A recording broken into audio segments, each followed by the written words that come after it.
నమస్కారం. ఈరోజు జూన్ 5, 2025 గురువారం. ఈ వార్తా విశ్లేషణ మీ అందరికీ ఉపయోగపడుతుందని ఆశిస్తున్నాము. అవునండి. మీకు నచ్చితే దయచేసి మా యూట్యూబ్ ఛానల్కు సబ్స్క్రైబ్ చేసుకోండి. అలాగే ఈ వీడియోను లైక్ చేయడం మర్చిపోకండి. సరే, ఇక ఈరోజు మనకు అందిన సమాచారంలోకి కాస్త లోతుగా వెళ్దామా? తప్పకుండా. మొదటగా జాతీయాంశాలు చూద్దాం. సరిహద్దు దేశాల నుంచి వచ్చే విదేశీ ప్రత్యక్ష పెట్టుబడులు అంటే ఎఫ్డిఐ విషయముంది కదా. అవును, ఎఫ్డిఐ. దాని విధానంలో ప్రస్తుతానికి ఎలాంటి మార్పులు ఉండవని ప్రభుత్వ వర్గాలంటున్నాయి. అంటే ప్రస్తుత నిబంధనలే కొనసాగుతాయా? అవునన్నమాట. ఇది ముఖ్యంగా చైనా లాంటి దేశాల నుంచి వచ్చే పెట్టుబడుల విషయంలో గమనించాల్సిన విషయం. మరి ఈ ఎఫ్డిఐ విధానాన్ని ఇలా స్థిరంగా ఉంచడం వెనుక కారణమేమై ఉండొచ్చు? అంటే సరిహద్దుల్లో పరిస్థితులు చూస్తే ఇది కాస్త ఆసక్తికరమే కదా. ఖచ్చితంగా. బహుశా ఆర్థిక స్థిరత్వం ముఖ్యం అనుకుంటూనే జాతీయ భద్రతకు సంబంధించిన అంశాలపై కూడా ఒక కన్నేసి ఉంచాలనే ఆలోచన కావచ్చు. అంటే బ్యాలెన్స్ చేస్తున్నారంటారా? అవును. విధానాల్లో స్థిరత్వం ఉంటే పెట్టుబడిదారులకు కూడా నమ్మకం ఉంటుంది కదా. నిజమే. మరోవైపు వ్యవసాయ ఉగ్రవాదం, ఆగ్రో టెర్రరిజం అంటున్నారు. దీనిపై ఎఫ్బిఐ హెచ్చరికలు చేసిందంటున్నారు. ఫంగస్ స్మగ్లింగ్ ఆరోపణలు కూడా. అవును. ఇది కాస్త ఆందోళన కలిగించే విషయమే. ఆగ్రో టెర్రరిజం అంటే ఉద్దేశపూర్వకంగా వ్యవసాయ రంగంపై అంటే పంటలు గాని పశు సంపదపై గాని జీవాయుధాలతో దాడి చేయడం. చాలా ప్రమాదకరమిది. నిజానికి ఇక్కడ ఈ ఫంగస్ను అక్రమంగా రవాణా చేస్తున్నారనే ఆరోపణలు మన ఆహార భద్రతకు పెద్ద ముప్పుగా మారే అవకాశముందని ఎఫ్బిఐ హెచ్చరిస్తోంది. ఇది చాలా సీరియస్ విషయం. అలాగే జనగణన గురించి కూడా వార్తుంది. 2027లో 2 దశల్లో నిర్వహిస్తారట. అవును. కోవిడ్ వల్ల ఇది వాయిదా పడింది కదా. అవును. ఇప్పుడు మళ్లీ దీన్ని మొదలుపెట్టడం ద్వారా మన దేశ జనాభా, ఇతర కీలక గణాంకాలపై లేటెస్ట్ సమాచారం వస్తుంది. ప్రభుత్వ పథకాల రూపకల్పనకు ఇది చాలా అవసరం. అమర్నాథ్ యాత్రికుల భద్రతకు ఆపరేషన్ శివ కూడా అన్నారు. అవును. అది యాత్రికుల భద్రతకు తీసుకుంటున్న స్పెషల్ కేర్ అన్నమాట. ఇక అంతర్జాతీయంగా చూస్తే అమెరికా అధ్యక్షుడు ట్రంప్ 12 దేశాల పౌరుల రాకపై నిషేధం విధించారని ఒక వార్త. ఇది మళ్లీ వలస విధానాలపై ఆయన కఠిన వైఖరిని సూచిస్తున్నట్టుంది. ఏ దేశాలు, కారణాలేంటో ఇంకా తెలియాలి. అవును. ఆ వివరాలు పూర్తిగా తెలియాల్సి ఉంది. కానీ దక్షిణ కొరియాలో మాత్రం కొత్త అధ్యక్షుడు ఎన్నికయ్యారు. అవును, లీ జైమ్యూంగ్. అక్కడి రాజకీయ అనిశ్చితికి తెరపడినట్టేనా? ప్రస్తుతానికి అలానే కనిపిస్తోంది. ఆయన నేపథ్యం కూడా ఆసక్తికరం. ఒకప్పుడు బాల కార్మికుడిగా పనిచేశారట. ఓహో. ఇక ఉక్రెయిన్ డ్రోన్ దాడికి బదులిస్తామని పుతిన్ తనతో చెప్పారని ట్రంప్ వెల్లడించడం ఇది పరిస్థితిని మరింత జటిలం చేస్తుందేమో. అవును. ఈ ప్రకటనలు ఆందోళన పెంచుతాయి. రష్యా ఉక్రెయిన్ ఉద్రిక్తతలు ఇంకా కొనసాగుతూనే ఉన్నాయి. మధ్యప్రాచ్యంలో కూడా పరిస్థితి ఇంకా తీవ్రంగానే ఉంది. గాజాపై దాడుల్లో 95 మంది పాలస్తీనియన్లు చనిపోయారనంటున్నారు. చాలా విషాదకరం. ఆ ప్రాంతంలో శాంతి ఎప్పుడు వస్తుందో మరి. అలాగే బంగ్లాదేశ్లో కూడా ఒక ఆసక్తికర పరిణామం జరిగింది. ఏంటది? షేక్ ముజీబుర్ రెహమాన్ను జాతిపితగా పేర్కొనే చట్టాన్ని సవరించారట. ఇది అక్కడ రాజకీయంగా కాస్త చర్చనీయాంశమయ్యింది. సరే, ఇక మన రాష్ట్రాల విషయానికొద్దాం. ఆంధ్రప్రదేశ్ రాజధాని అమరావతి పనులు మళ్లీ వేగం పుంజుకున్నాయని అంటున్నారు. అవునండి. కొత్త ప్రభుత్వం వచ్చింది కదా. రాజధానిపై దృష్టి పెట్టడం సహజమే.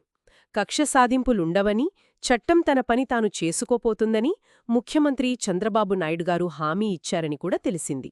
ఇది మంచి పరిణామమే. కాని రాజకీయాలు కూడా వేడెక్కుతున్నట్టున్నాయి. వైకాపా వెన్నుపోటు దినమంటోంది. జనసేన ఏమో ప్రజాస్వామ్యం వచ్చింది అని సంబరాలు చేసుకుంటోంది. అవును. ఇవి ఎవరి రాజకీయ దృక్కోణాలు వాళ్లకుంటాయి. అది సహజమే.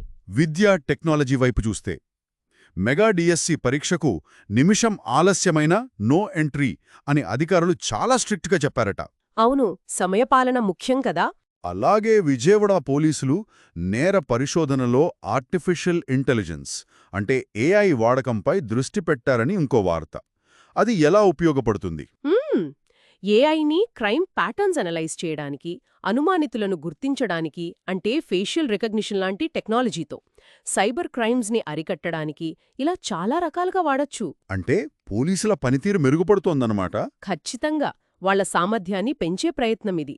అలాగే విజయవాడ రైల్వే స్టేషన్ ఆధునికీకరణకు నీతి ఆయోగ్ ఆమోదం తెలపడం, నైపుణ్యాభివృద్ధికి ఆస్ట్రేలియా సహకారం అందడం ఇవన్నీ మంచి విషయాలు. అయితే తుడా మాజీ చైర్మన్పై అవినీతి ఆరోపణల విచారణ కూడా జరుగుతోంది. అవును, దానికి సంబంధించి విజిలెన్స్ నోటీసులిచ్చారని సమాచారం. నెల్లూరులో జరిగిన రోడ్డు ప్రమాదం మాత్రం చాలా విచారకరం. 2 చనిపోయారట. అవును, బాధాకరం. ఇక తెలంగాణ వార్తల్లోకొస్తే 7 ఐపీఎస్ అధికారుల బదిలీలు జరిగాయి. అవును, పరిపాలనలో ఇవి మామూలే.